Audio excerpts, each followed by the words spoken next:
Hey guys, we are back and we are here today to talk about the fun, exciting topic, the origin of political parties. And so we're going to jump into this here right now. Now, when Washington took office as president in his first 8 terms, there were no such things as political parties. And in fact, Washington encouraged unity in our country and didn't support political parties at all. In fact, he said political parties would be a threat to national unity and cause a division. Now, I find that quite funny. You flash forward to 2019, and you can see our government is completely ripped apart by our two political parties today. So Washington knew what he was talking about. However, despite the fact that Washington did not support political parties, people began to focus on two individuals. People either sided with Thomas Jefferson and his idea of a strict interpretation of the Constitution, or Alexander Hamilton and his interpretation of his idea of a loose interpretation of the Constitution. And here's a couple ideas of their differing viewpoints. Jefferson wanted strong state governments, while Hamilton wanted a strong national government. Jefferson supported more France. Hamilton was more for England, opposed the bank, favored the bank. You can read the rest of these here. But basically, what one wanted, the other didn't, and they were completely against each other, and people sided one way or the other. And so these new political parties are going to take shape. These, again, based off of the whole idea of the strict interpretation of the Constitution or the loose interpretation of the Constitution. And the two political parties we have is, first of all, we have the Democratic Republicans. If you were a Democratic Republican, you aligned your viewpoints with Thomas Jefferson. Later on, saying Democratic Republican over and over became quite lengthy, so they're going to shorten it to just Republicans. But it's important to know that it is not the same as the Republican Party today. Now, these people believed in a strong state government and rule by the people.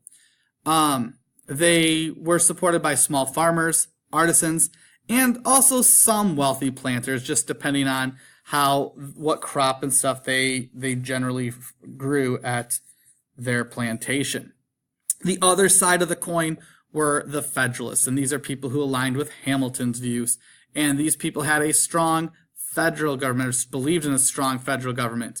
They wanted this idea of a national bank to help us.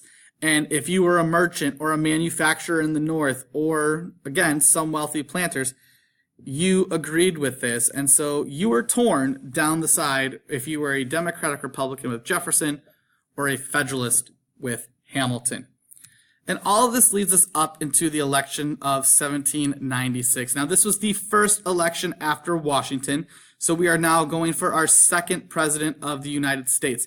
And you can see from this graphic here many different ideas. The key issues were national versus state governments, economic policy, and foreign relations. And we kind of laid that all out, the viewpoints on each one of those. And so the election takes place, and we have the popular vote, which is always the first vote that comes out. And Adams had 53.4% of the popular vote. Jefferson had 46.6% of the popular vote. Now, it's important to remember most of these people who are voting were white male property owners. So not everyone had the right to vote. But they have this vote. And so Adams is actually going to run as a Federalist. And he is going to run with Thomas Pinckney as his vice president candidate.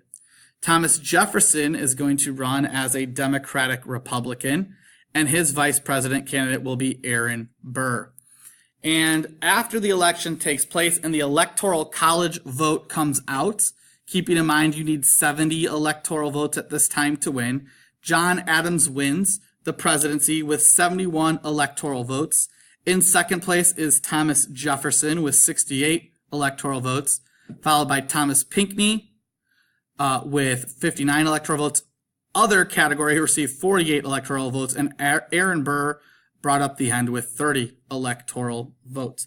Now, what this means to us is this, that John Adams has just been elected as our second president of the United States. But it is important to know that the way you determine vice president at this time is extremely different from how we do it today. Today, it would be John Adams and Thomas Pinckney running together, and if Adams wins, Pinckney wins. That wasn't the case at this time based off of the Constitution. At this time, the Constitution stated that the person with the most electoral votes became president. That, in this case, was John Adams. It also stated in the Constitution that whoever received the second highest electoral votes would become vice president, and that was Thomas Jefferson. So Adams wins the presidency, Thomas Jefferson becomes the vice president. And now we are in a bit of a pickle because we have a Federalist as our president and a Democratic Republican as our vice president. And they do not agree with each other's viewpoints, and it will show throughout John Adams' presidency. Well, guys, that is all I have for you today. It was super short. You should have been able to answer questions 10 through 13 on the guided notes today. So, you guys, fill that out. I will see you next time in class. Have a wonderful time.